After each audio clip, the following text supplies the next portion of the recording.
Hi friends, welcome back to Uma Basava blog Kannada. ನಾನು Uma. Friends, ಇದು ಬಂದು ಸೋಮವಾರ ಸಂಜೆ ದಿನದ ವ್ಲಾಗು. ಸಂಜೆಯಿಂದ ನಾನು ವ್ಲಾಗ್ನ ಶುರು ಮಾಡ್ತಾ ಇದ್ದೀನಿ. ವಿಡಿಯೋನ ಕೊನೆವರೆಗೂ ನೋಡಿ. ಇನ್ ಕೇಸ್ ಈ ವಿಡಿಯೋ ಏನಾದರೂ ಇಷ್ಟ ಆಯಿತು ಅಂತ ಹೇಳಿದ್ರೆ ದಯವಿಟ್ಟು ಒಂದು ಲೈಕ್ ಮಾಡಿ. ಇನ್ನೂ ಯಾರೆಲ್ಲ ಚಾನಲ್ನ ಸಬ್ಸ್ಕ್ರೈಬ್ ಮಾಡ್ಕೊಂಡಿಲ್ಲ ದಯವಿಟ್ಟು ಸಬ್ಸ್ಕ್ರೈಬ್ ಮಾಡ್ಕೊಳ್ಳಿ, ಮತ್ತು ನಿಮ್ಮ ಫ್ರೆಂಡ್ಸು ಫ್ಯಾಮಿಲಿಗೂ ಶೇರ್ ಮಾಡಿ. ನಾನು ಶುಕ್ರವಾರ ದಿನ ಊರಿಗೆ ಹೋಗಿದ್ದೆ. ಇನ್ನು ಶುಕ್ರವಾರ ಇದ್ದು ಶನಿವಾರ ಇದ್ದು ಮತ್ತು ಭಾನುವಾರ ಸಂಜೆ ಆ ಥರ ರಿಟರ್ನ್ ಬಂದೆ. ಭಾನುವಾರ ಸಂಜೆ ಮತ್ತು ಸೋಮವಾರ ಮಧ್ಯಾಹ್ನವರೆಗೂ ಸ್ವಲ್ಪ ರೆಸ್ಟ್ ಮಾಡ್ತಾಯಿದ್ವಿ ಪಾಪು ಮತ್ತು ನಾನು. ಸೊ ಹಾಗಾಗಿ ಸ್ವಲ್ಪ ಕೆಲಸಗಳನ್ನೆಲ್ಲ ನಾನು ಸ್ಟಾರ್ಟ್ ಮಾಡಿಕೊಂಡು, ಅಂದರೆ ಶುಕ್ರವಾರ ಅಲ್ವಾ ಕೆಲಸ ಮಾಡಿದ್ದು, ಮನೆ ಕೆಲಸ ಇಲ್ಲ ನಾನು. ಸೊ ಹಾಗಾಗಿ ಸಣ್ಣ ಪುಟ್ಟ ಕೆಲಸಗಳನ್ನೆಲ್ಲ ಮಾಡಿಕೊಂಡು ಸ್ವಲ್ಪ ಟೀ ಕುಡಿಯೋಣ ಅಂತ ಟೀನೂ ಕೂಡ ಮಾಡ್ಕೋತಾ ಇದ್ದೀನಿ. 2 ಡೇಸ್ ಇದ್ದು ವಾಪಸ್ಸಾಗಿದ್ದರಿಂದ ಇನ್ನೂ ಊರ್ಗುಂಗಲ್ಲೇ ಇದ್ದೀವಿ. ಇನ್ನೂ ಸ್ವಲ್ಪ 1-2 ದಿನ ಬೇಜಾರಾಗುತ್ತೆ. ಮತ್ತು ಬುಧವಾರ ದಿನವೂ ಕೂಡ ನಾನು ಊರಿಗೆ ಹೋಗ್ತೀನಿ. ಯಾಕಂತ ಹೇಳಿದ್ರೆ ಗುರುವಾರ ದಿನ ಪಾಪುಗೆ ಇಂಜೆಕ್ಷನ್ ಇದೆ 9 ತಿಂಗಳದು. ಸೊ ಅವರು ಕಾಲ್ ಮಾಡಿದ್ರು, ಈ ಥರ ಪಾಪುಗೆ ಇಂಜೆಕ್ಷನ್ ಇದೆ ಅಂತ. ನಾನೇನಾದರೂ ತಾಯಿ ಕಾರ್ಡ್ ತೊಗೊಂಡೋಗಿದ್ರೆ ಒಂದೇ ಸಲ ಇಂಜೆಕ್ಷನ್ ಎಲ್ಲ ಮಾಡಿಸ್ಕೊಂಡು ಶನಿವಾರ ದಿನ ವಾಪಸ್ ಬರ್ಬೋದಿತ್ತು. ಬಟ್ ತಾಯಿ ಕಾರ್ಡ್ ತಗೊಂಡು ಹೋಗಿರಲಿಲ್ಲ. ಇನ್ನು ಶುಕ್ರವಾರ ದಿನ ನಾನು ಹೇಳಿದ್ದೆ ಅಲ್ವಾ, ದೇವ್ರುಗಳೆಲ್ಲ ಬರ್ತೈತೆ, ಶನಿ ಮಹಾತ್ಮನ ದೇವಸ್ಥಾನದ ಹತ್ರ ಪೂಜೆ ಅಂತ ಎಲ್ಲ. ಅದು ಆಯಿತು, ಬಟ್ ನಾನು ಹೋಗಿಲ್ಲ, ಹಸ್ಬೆಂಡು ಕೂಡ ಹೋಗಿಲ್ಲ. ಯಾಕಂತ ಹೇಳಿದ್ರೆ ಶುಕ್ರವಾರ ದಿನ ನಾವು ಇಲ್ಲಿಂದ ಹೊರಟಿದ್ವಿ, ಅಂದರೆ ಎಲ್ಲ ಹೂವು ಎಲ್ಲನೂ ತೊಗೊಂಡು ರೆಡಿಯಾಗಿದ್ವಿ. ಹಸ್ಬೆಂಡ್ ಹೇಳಿದ್ರು ನಾನು ಮತ್ತು ಪಾಪುನೂ ಕೊಲಂಬಿಯಾ ಹತ್ರ ಬಸ್ ಹತ್ತಿಸ್ಕೊಡ್ತೀನಿ ಅಂತ. ಬಟ್ ಹಸ್ಬೆಂಡ್ ಬರೋ ಪ್ಲ್ಯಾನ್ ಇರಲಿಲ್ಲ. ಇನ್ನೇನೋ ಹೊರಡಬೇಕಿತ್ತು. ಅವರು ಕೂಡ ಶಾಪ್ ಬಾಗಿಲು ಹಾಕೊಂಡು ಬರೋಷ್ಟರಲ್ಲಿ ಮನೆಯಿಂದ ಕಾಲ್ ಬಂತು, ಅವರು ಅಜ್ಜಿ ತೀರೋಗಿದ್ದಾರೆ ಅಂತ. ಅಂದರೆ ಅಣ್ಣ ತಮ್ಮದಿರು ಅಂತ ಹೇಳ್ತಾರಲ್ಲ, ಆ ಥರ ಅಜ್ಜಿ ತೀರೋಗಿದ್ರು. ಸೊ ಹಾಗಾಗಿ ಅವರು ಕೂಡ ಬರಬೇಕಾಗಿತ್ತು. ಸೊ ಅವರು ಬೈಕಲ್ಲಿ ಬಂದರು, ನಾನು ಪಾಪು ಬಸ್ಸಲ್ಲಿ ಬಂದ್ವಿ. ಸೊ ಹಾಗಾಗಿ ಸೂತ್ಕ ಅಂತ ಆಯಿತು. ಇನ್ನು ಬಸವಪ್ಪಗಳೆಲ್ಲ ಬರ್ತದೆ, ಅಲ್ಲೂ ಕೂಡ ಹೋಮ ಎಲ್ಲ ಮಾಡಿರ್ತಾರೆ ದೇವಸ್ಥಾನದ ಹತ್ರ. ಸೊ ಹೋಗೋದು ಬೇಡ ಅಂತ ಹೇಳ್ಬಿಟ್ಟು ಹೋಗಿಲ್ಲ. ಬಟ್ ಪ್ರಸಾದ ಅಂತೂ ಸಿಕ್ತು, ಅದಂತೂ ಪುಣ್ಯ ಮಾಡಿದ್ವಿ ಅಂತಲೇ ಹೇಳ್ಬೋದು. ಲಾಸ್ಟ್ ಇಯರು ಕೂಡ ಪ್ರಸಾದ ಸಿಕ್ಕಿರಲಿಲ್ಲ, ಈ ಸಲ ಅಂತೂ ಪ್ರಸಾದ ಸಿಕ್ತು. ಇನ್ನು ಊಟ ಎಲ್ಲ ಮಾಡಿಕೊಂಡು ಶನಿವಾರ ಇದ್ದಿದ್ದು ಅಲ್ಲಿ ಅಂದರೆ ಅನ್ನ ಸಂತರ್ಪಣೆ ಶನಿವಾರ ಇದ್ದಿದ್ದು.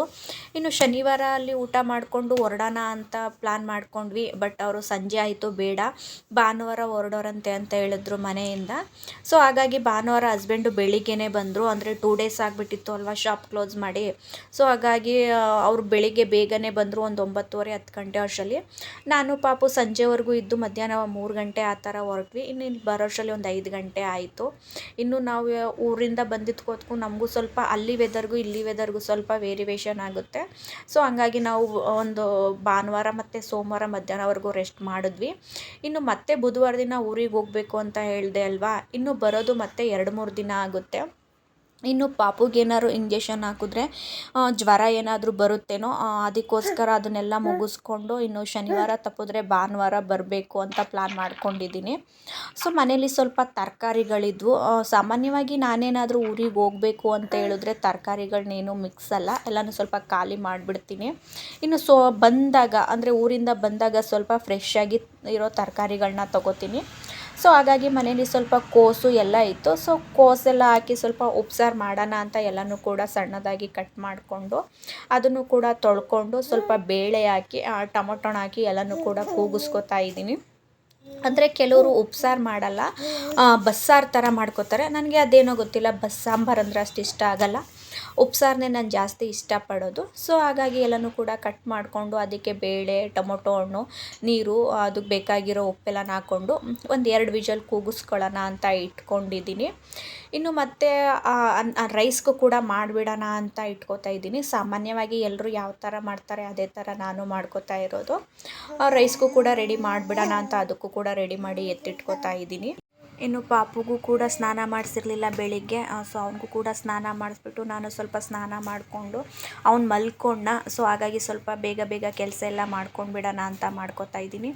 ಈ ಕಡೆ ರೈಸ್ಗೂ ಕೂಡ ಇಟ್ಬಿಟ್ಟು ಇನ್ನು ಸಣ್ಣ ಪುಟ್ಟ ಈರುಳ್ಳಿ ಒಗ್ಗರಣೆಗೆಲ್ಲ ಅದನ್ನು ಕೂಡ ಕಟ್ ಮಾಡಿ ಎತ್ತಿಟ್ಕೊಂಡ್ಬಿಡೋಣ ಅಂತ ಮಾಡ್ತಾ ಇದ್ದೀನಿ. ಇನ್ನು ಅವನು ಎದ್ಬಿಟ್ರೆ ಏನು ಕೆಲಸ ಮಾಡಿಸ್ಕೊಡೋಣ, ಬಂದು ಕಾಲ ಹತ್ರನೇ ನಿಂತ್ಕೊಂಡು ಎತ್ಕೊ ಅನ್ನೋ ಥರ ಹಿಂಸೆ ಮಾಡ್ತಾ ಇರ್ತಾನೆ. ಸೊ ಹಾಗಾಗಿ ಏನೇನು ಕೆಲಸ ಇರುತ್ತೆ ಸಣ್ಣ ಪುಟ್ಟ ಕೆಲಸ ಅವ್ನು ಮಲಗಿದಾಗಲೇ ಮಾಡ್ಕೊಂಡು ಬಿಡೋಣ ಅಂತ ಈರುಳ್ಳಿ ಒಗ್ಗರಣೆಗೆ ಈರುಳ್ಳಿ ಆಗಿರ್ಬೋದು, ಹಸಿಮೆಣ್ಸಿನ್ಕಾಯಿ ಆಗಿರ್ಬೋದು, ಅದನ್ನೆಲ್ಲನೂ ಕೂಡ ಈಗ ಕಟ್ ಮಾಡಿ ಎತ್ತಿಟ್ಕೋತಾ ಇದ್ದೀನಿ. ಅಷ್ಟರಲ್ಲಿ ಉಪ್ಸಾರ್ದು ಎಲ್ಲ ವಿಜಲ್ ಕೂಡ ಹೋಗುತ್ತೆ ಅಲ್ವಾ, ಅಷ್ಟರಲ್ಲಿ ಈ ಕೆಲಸನೂ ಮಾಡ್ಕೊಂಡು ಬಿಡೋಣ, ಟೈಮು ಕೂಡ ಬೇಗ ಸೇವ್ ಆಗುತ್ತೆ ಅಂತ ಹೇಳ್ಬಿಟ್ಟು ಆ ಕೆಲಸಗಳನ್ನೂ ಕೂಡ ಎಲ್ಲ ಮಾಡ್ಕೋತಾ ಇದ್ದೀನಿ. ಒಂದು 3 ದಿನದಿಂದ ಮನೇಲಿ ಏನೂ ಕೆಲಸ ಮಾಡಿರಲಿಲ್ಲ. ಮಧ್ಯೆ ಗ್ಯಾಪಲ್ಲಿ ಆ ಕೆಲಸಗಳನ್ನೂ ಕೂಡ ಮಾಡಿಕೊಂಡು ಅಡುಗೆ ಕೆಲಸನೂ ಕೂಡ ಮಾಡ್ಕೋತಾ ಇದ್ದೀನಿ. ಇನ್ನು ಅವನು ಎದ್ಬಿಟ್ರೆ ಅವನಿಗೂ ಸ್ವಲ್ಪ ಊಟ ತಿನ್ನಿಸ್ಬೇಕು. ಇಲ್ಲಿ ಮತ್ತೆ ಮಲ್ಕೊಬಿಟ್ರೆ ಅವನು ಎದ್ದೇಳಲ್ಲ. ಸೊ ಹಾಗಾಗಿ ಬೇಗನೂ ಕೂಡ ಅಡುಗೆ ಮಾಡ್ಕೋತಾ ಇದ್ದೀನಿ. ಇನ್ನು ಸ್ವಲ್ಪ ಬಟ್ಟೆಗಳು ಕೂಡ ಇತ್ತು, ಅದನ್ನು ಕೂಡ ವಾಷಿಂಗ್ ಮಿಷಿನ್ಗೆ ಹಾಕ್ಕೊಂಡಿದ್ದೀನಿ. ಸಾಮಾನ್ಯವಾಗಿ ನಾನು ಎಲ್ಲ ಬಟ್ಟೆಗಳ್ನೂ ಕೂಡ ನಾನು ಮಷಿನ್ಗೆ ಹಾಕೊಳ್ಳಲ್ಲ.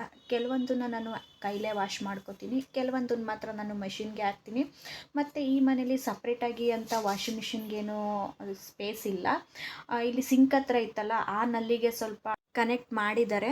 ಮತ್ತು ಇದಕ್ಕೆ ಸಪ್ರೇಟ್ ಪ್ಲಗ್ ಅಂತಲೂ ಕೂಡ ಇಲ್ಲ. ಇನ್ನು ಫ್ರಿಡ್ಜ್ಗೆ ಹಾಕಿದ್ದೀವಲ್ಲ, ಅಲ್ಲಿ ಪ್ಲಗ್ನ ತೆಗೆದು ಇಲ್ಲಿ ಪ್ಲಗ್ ಹಾಕಬೇಕು. ಸೊ ಹಾಗಾಗಿ ವೈರ್ ಕೂಡ ಇರುತ್ತೆ. ಅವ್ನು ಬಂದು ವೈರೆಲ್ಲ ಎಳಿತಾನೆ ಅಂತ ಹೇಳ್ಬಿಟ್ಟು ಅವ್ನು ಮಲಗಿದಾಗಲೇ ಸ್ವಲ್ಪ ವಾಷಿಂಗ್ ಮಿಷಿನ್ಗೆ ಬಟ್ಟೆಗಳು ಕೂಡ ಹಾಕೋಬಿಟ್ಟೆ. ಇನ್ನು ಮನೇಲಿ ಸ್ವಲ್ಪ ಹುಣ್ಸೆಹಣ್ಣು ಕೂಡ ಖಾಲಿ ಆಗಿತ್ತು, ಊರಿಂದ ಬರಬೇಕಾದ್ರೆ ಅದನ್ನು ಕೂಡ ತಂದಿದೆ. ಅದನ್ನು ಕೂಡ ಎತ್ತಿಕ್ಕೋಬಿಡೋಣ ಅಂತ ಎತ್ತಿಟ್ಕೋತಾ ಇದ್ದೀನಿ. ನಾನು ಇದಕ್ಕೆ ಸಪ್ರೇಟಾಗಿ ಅಂದರೆ ಕೆಲವೊಂದು ಗ್ರಾಸರೀಸ್ನ ಫಿಲ್ ಮಾಡ್ಕೋಬೇಕು ಅಂತ ಅಂದರೆ ಸಪ್ರೇಟಾಗಿ ಅದಕ್ಕೇನು ಟೈಮ್ ಕೊಡಲ್ಲ. ಅಡುಗೆ ಮಾಡ್ತಾನೆ ನಾನು ಆ ಕೆಲಸ ಮಾಡ್ಕೊಬಿಡ್ತೀನಿ. ಈ ಕಡೆ ಅಡುಗೆ ಕೆಲಸನೂ ಆಗುತ್ತೆ, ಈ ಕಡೆ ರೀಫಿಲ್ ಕೆಲಸನೂ ಆಗುತ್ತೆ.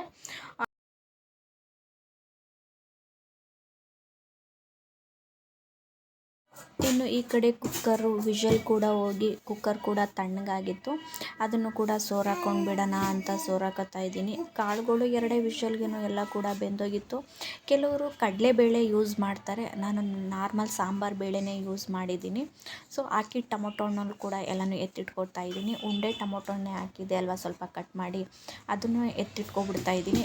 ಇನ್ನು ಕೋಸು ಎಲ್ಲನೂ ಕೂಡ ಸೊಪ್ಪು ಸೋರಾಕೋ ಪಾತ್ರೆಗೆ ಎಲ್ಲನೂ ಸೋರಾಕೋತಾ ಇದ್ದೀನಿ. ಅದು ಸ್ವಲ್ಪ ನೀರು ಚೆನ್ನಾಗಿ ಡ್ರೈ ಆಗಬೇಕು, ಇಲ್ಲ ಅಂತೇಳಿದ್ರೆ ಒಗ್ಗರಣೆ ಕೊಡಬೇಕಾದ್ರೆ ಸ್ವಲ್ಪ ಮುದ್ದೆ ಥರ ಆಗಿಬಿಡುತ್ತೆ. ಅದಕ್ಕೆ ಸ್ವಲ್ಪ ಅದು ಚೆನ್ನಾಗಿ ನೀರು ಅಂದರೆ ಉಪ್ಸಾರೆಲ್ಲ ಚೆನ್ನಾಗಿ ಕೆಳಗಡೆಗೆ ಪಾತ್ರೆಗೆ ಇಳಿಯೋ ಥರ ಇಟ್ಕೊಂಡಿದ್ದೀನಿ. ಇನ್ನು ಈ ಕಡೆ ಒಗ್ಗರಣೆಗೂ ಕೂಡ ರೆಡಿ ಮಾಡ್ಕೊಂಡಿದ್ದೀನಿ. ಒಗ್ಗರಣೆಗೆ ಒಂದು ಬಾಣಲೆ ಇಟ್ಕೊಂಡು ಅದಕ್ಕೆ ಸ್ವಲ್ಪ ಎಣ್ಣೆ ಹಾಕಿ, ಅಂದರೆ ಒಂದು ಟೇಬಲ್ ಸ್ಪೂನಷ್ಟು ಎಣ್ಣೆ ಹಾಕಿ, ಮತ್ತು ಅದು ಕಾದ್ಮೇಲೆ ಸಾಸಿವೆ ಕೂಡ ಹಾಕ್ಕೊಂಡಿದ್ದೀನಿ. ಸಾಸಿವೆ ಕೂಡ ಸ್ವಲ್ಪ ಚಿಟಪಟ ಅಂತ ಹೇಳಿದ್ಮೇಲೆ 1-2 ಹಸಿಮೆಣ್ಸಿಕಾಯಿ ಕೂಡ ಕಟ್ ಮಾಡಿ ಎತ್ತಿಟ್ಕೊಂಡಿದ್ದೆ. ಅದನ್ನು ಹಾಕ್ಕೊಂಡು ಎಣ್ಣೆಲಿ ಚೆನ್ನಾಗಿ ಒಂದು ಸಲ ಫ್ರೈ ಮಾಡಿಕೊಂಡು, ಒಂದು ಮೀಡಿಯಮ್ ಸೈಜ್ ಈರುಳ್ಳಿನ ಕಟ್ ಮಾಡಿ ಎತ್ತಿಟ್ಕೊಂಡಿದ್ದೆ ಸಣ್ಣದಾಗಿ.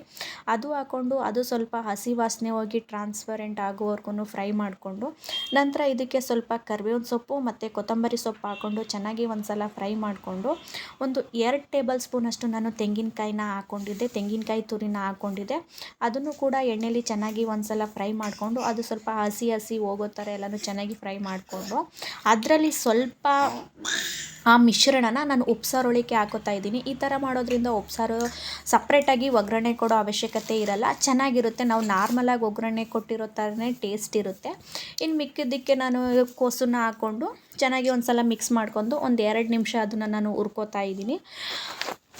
ನಂತರ ನಾನು ಟೊಮೊಟೊ ಹಣ್ಣನ್ನು ನಾನು ಎತ್ತಿಟ್ಕೊಂಡಿದ್ದೆ ಅಲ್ವಾ ಒಂದು ಬೌಲ್ಗೆ, ಅದಕ್ಕೆ ಸ್ವಲ್ಪ ಉಪ್ಸಾರು ಖಾರ ಹಾಕ್ಕೊಂಡು ಚೆನ್ನಾಗಿ ಒಂದು ಸಲ ಈ ಥರ ಮಿಕ್ಸ್ ಮಾಡ್ಕೋತಾ ಇದ್ದೀನಿ.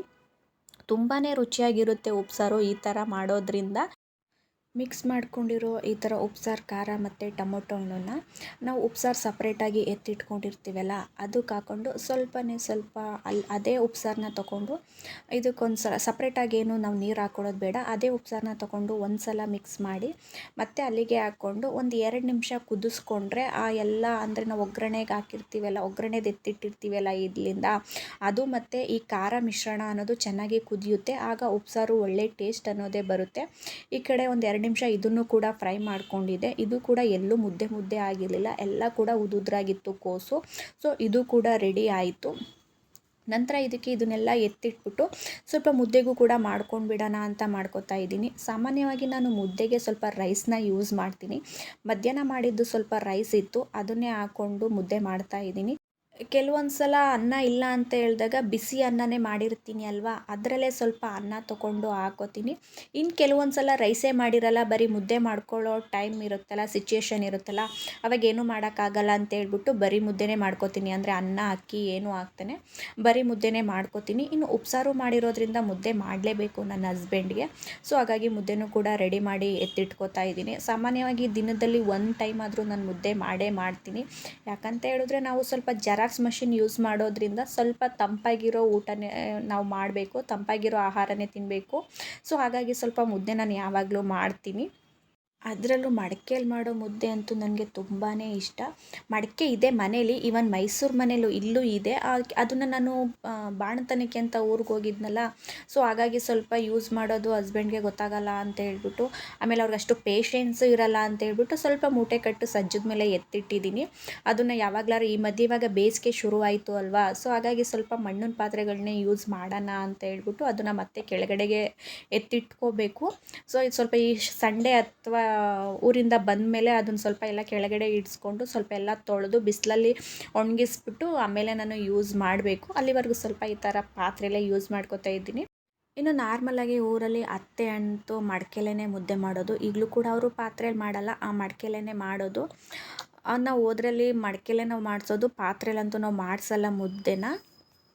ಇನ್ನು ಟೈಮ್ ಆಲ್ರೆಡಿ 10 ಗಂಟೆ ಆಯಿತು. ಹಸ್ಬೆಂಡ್ ಕೂಡ ಬಂದರು, ಪಾಪು ಕೂಡ ಎದ್ನ. ಅವನಿಗೂ ಕೂಡ ಸ್ವಲ್ಪ ಅನ್ನ ತಿನ್ನಿಸ್ಬಿಟ್ಟು, ಅಂದರೆ ಖಾರ ಹಾಕೋಕೆ ಮುಂಚೆ ಸ್ವಲ್ಪ ಉಪ್ಸಾರು ಎತ್ತಿಟ್ಕೊಂಡಿದ್ದೆ, ಅದರಲ್ಲೇ ಊಟ ಮಾಡಿಸ್ಬಿಟ್ಟು ಅವನು ಮತ್ತೆ ಮಲ್ಕೊಂಡ. ಇನ್ನು ಹಸ್ಬೆಂಡ್ಗೂ ಕೂಡ ಊಟ ಕೊಡ್ತಾಯಿದ್ದೀನಿ. ಊಟ ಅಂತೂ ತುಂಬಾ ರುಚಿಯಾಗಿರುತ್ತೆ. ಈ ಥರ ಮಾಡ್ಕೊಂಡು ತಿಂದರೆ ಈ ಬೇಸಿಗೆ ಟೈಮ್ಗೆ ಬೇಗನೂ ಡೈಜೆಷನ್ ಆಗುತ್ತೆ, ಕುತ್ತಿಗೆ ಉರಿ ಅನ್ನೋದಿಲ್ಲ.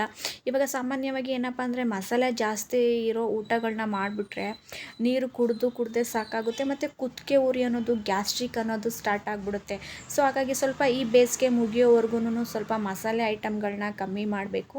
ಇನ್ನು ಊಟ ಎಲ್ಲ ಮಾಡಿಕೊಂಡು ಸಣ್ಣ ಪುಟ್ಟ ಕೆಲಸ ಎಲ್ಲ ಮುಗಿಸ್ಕೊಂಡು ಸ್ವಲ್ಪ ತಲೆಗೆ ಮೆಹಂದಿ ಹಾಕಬೇಕಿತ್ತು.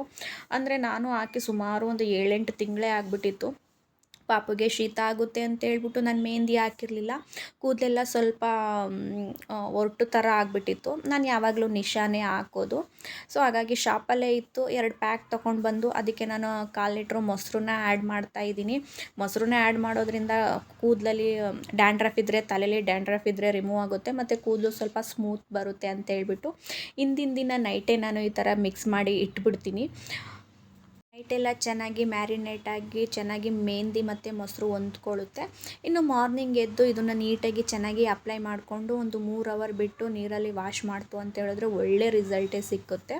ಸೊ ಹಾಗಾಗಿ ನೈಟೇನೆ ನಾನು ಎಲ್ಲನೂ ಮಿಕ್ಸ್ ಮಾಡಿ ಇಟ್ಬಿಡ್ತಾಯಿದ್ದೀನಿ. ಹೋಪ್ ವಿಡಿಯೋನ ಕೊನೆವರೆಗೂ ನೋಡಿದ್ದೀರಾ ಅಂತ ಅನ್ಕೋತೀನಿ. ಇನ್ ಕೇಸ್ ಈ ವಿಡಿಯೋ ಏನಾದರೂ ಇಷ್ಟ ಆಯಿತು ಅಂತ ಹೇಳಿದ್ರೆ ದಯವಿಟ್ಟು ಒಂದು ಲೈಕ್ ಮಾಡಿ, ಮತ್ತು ನಿಮ್ಮ ಫ್ರೆಂಡ್ಸ್ ಆ್ಯಂಡ್ ಫ್ಯಾಮಿಲಿಗೂ ಶೇರ್ ಮಾಡಿ. ಇನ್ನೂ ಯಾರೆಲ್ಲ ಚಾನಲ್ನ ಸಬ್ಸ್ಕ್ರೈಬ್ ಮಾಡ್ಕೊಂಡಿಲ್ಲ ದಯವಿಟ್ಟು ಸಬ್ಸ್ಕ್ರೈಬ್ ಮಾಡಿ. Bye friends.